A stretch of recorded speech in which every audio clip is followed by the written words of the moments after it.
Hello everyone. I am Susmita. Welcome to my channel. So, వైద్యారోగ్య శాఖ నుండి అఫీషియల్‌గా ఒక నోటిఫికేషన్ అనేది రిలీజ్ చేశారండి.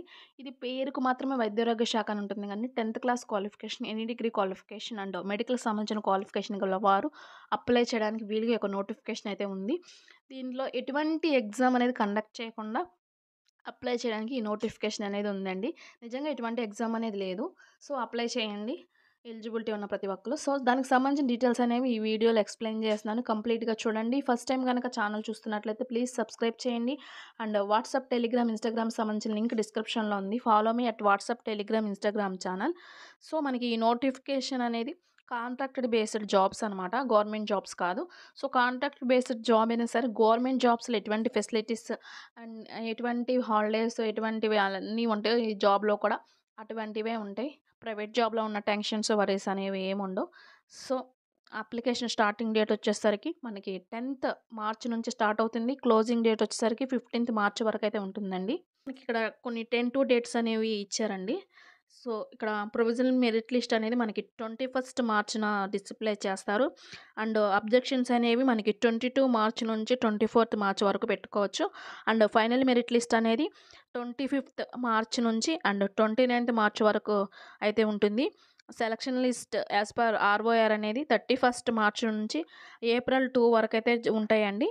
And final merit list and selection list అనేది మనకి ఏప్రిల్ 3 నుంచి అండ్ 5th ఏప్రిల్ వరకైతే ఉంటుంది. కౌన్సెలింగ్ అనేది 9th ఏప్రిల్‌న అయితే ఉంటుంది. అపాయింట్మెంట్ ఆర్డర్స్ అనేవి 10th ఏప్రిల్‌న మనకి ఉంటాయన్నమాట. సో, మనకి జాబ్స్ వచ్చేసరికి theatre assistant and physiotherapist and audiometrician and లేదంటే audiometric technician and electrician, general duty attendant and plumber మీద మనకి జాబ్స్ అయితే ఉన్నాయి. దీని క్వాలిఫికేషన్ వచ్చేసరికి థియేటర్ అసిస్టెంట్‌కి వచ్చేసరికి 10th క్లాస్ పాస్ అయ్యి ఉండాలి. అండ్ 5 ఇయర్స్ నర్సింగ్ మీద ఎక్స్‌పీరియన్స్ అనేది ఉండాలి. అండ్ థెరపిస్ట్‌కి వచ్చేసరికి and bachelor degree in physiotherapy అనేది చేసి ఉండాలి. అది కూడా ఏపీపీఎంఈతో రిజిస్టర్ అయ్యి ఉండాలి. ఆడియోమెట్రిషియన్ అండ్ లేదంటే ఆడియోమెట్రిక్ టెక్నీషియన్‌కి వచ్చేసరికి ఇంటర్మీడియేట్ కానీ, డిప్లొమా గానీ పాస్ అయి ఉండాలి. And BSc audiology in diploma in audiometric technician అనేది చేసి ఉండాలి. లేదంటే BSc degree in speech and language science లేదంటే bachelor in audiology, speech and language pathology ఇవి క్వాలిఫికేషన్ గల వాళ్ళు అప్లై చేసుకోవడానికి వీలుగా ఉంది.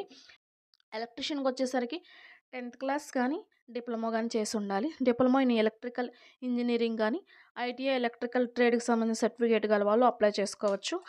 జనరల్ డ్యూటీ అటెండెంట్‌కి వచ్చేసరికి 10th క్లాస్ అప్లై చేయొచ్చు. ప్లంబర్‌కి వచ్చేసరికి 10th class or any diploma and ITI plumbing trade గానీ అండ్ ఐటీఐ ఫిట్టర్ ట్రేడ్ గానీ, ఐటీఐ మెకానిక్ ట్రేడ్ గానీ చేసిన వాళ్ళు అప్లై చేసుకోవచ్చు.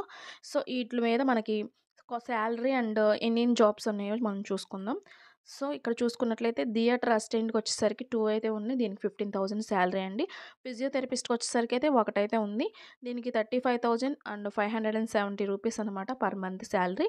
అండ్ ఆడియోమెట్రిషియన్‌కి వచ్చేసరికి 1 పోస్ట్ అయితే ఉంది. 32,670 రూపీస్ పర్ మంత్ సాలరీ. ఎలక్ట్రీషియన్‌కి వచ్చేసరికి 2 అయితే ఉన్నాయి. 22,460 రూపీస్ అనమాట సాలరీ. జనరల్ డ్యూటీ అటెండెంట్‌కి వచ్చేసరికి 22 పోస్టులు అయితే ఉన్నాయి. దీనికి 15,000 సాలరీ. అండ్ ప్లంబర్‌కి వచ్చేసరికి ఒకటైతే ఉంది. దీనికి 15,000 సాలరీ. దాదాపు 29 పోస్టులు అయితే ఉన్నాయండి.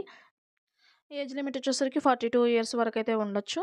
అండ్ ఎస్సీ, ఎస్టీ, ఈడబ్ల్యూఎస్ వాళ్ళకి +5 ఇయర్స్ అండ్ ఫిజికల్లీ హ్యాండిక్యాప్డ్ పర్సన్స్‌కి +10 ఇయర్స్ అండ్ ఎక్స్ సర్వీస్ మ్యాన్‌కి +3 ఇయర్స్ ఇలా అయితే ఉన్నాయి. అండ్ అప్లికేషన్ ఫీ వచ్చేసరికి ఓసీ క్యాండిడేట్స్‌కి మాత్రమే 250, మిగిలిన వాళ్ళకి నో ఫీ అండి. సెలక్షన్ వచ్చేసరికి మనకి మెరిట్ లిస్ట్‌ని బట్టి సెలక్షన్ అయితే ఉంటుంది.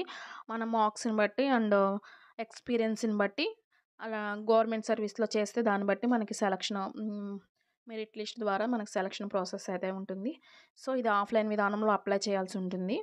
సో, అప్లికేషన్ ఫామ్ అనేది ఇక్కడ మీకు ఒక వెబ్‌సైట్ కనిపిస్తుంది కదండీ! https అండ్ srikakulam.ap.government.in దాంట్లో మనం అప్లికేషన్ ఫామ్ అనేది డౌన్‌లోడ్ చేసుకొని ఫిల్ చేసి వారు చెప్పిన అడ్రస్ ఏంటంటే డిఎస్‌హెచ్ హాస్పిటల్స్ ఆఫ్ శ్రీకాకుళం. దీనికి ఈ అడ్రస్‌కి పంపించాల్సి ఉంటుంది. ఇది శ్రీకాకుళం డిస్ట్రిక్ట్ వారికి మాత్రమే ఎలిజిబిలిటీ అనమాట. శ్రీకాకుళం డిస్ట్రిక్ట్ ఎవరైతే ఉన్నారో వాళ్ళు మాత్రమే అప్లై చేయడానికి ఎలిజిబిలిటీ అయితే ఉంది. Thank you so much and subscribe to channel and follow me at WhatsApp, Telegram, Instagram channel. Thank you so much.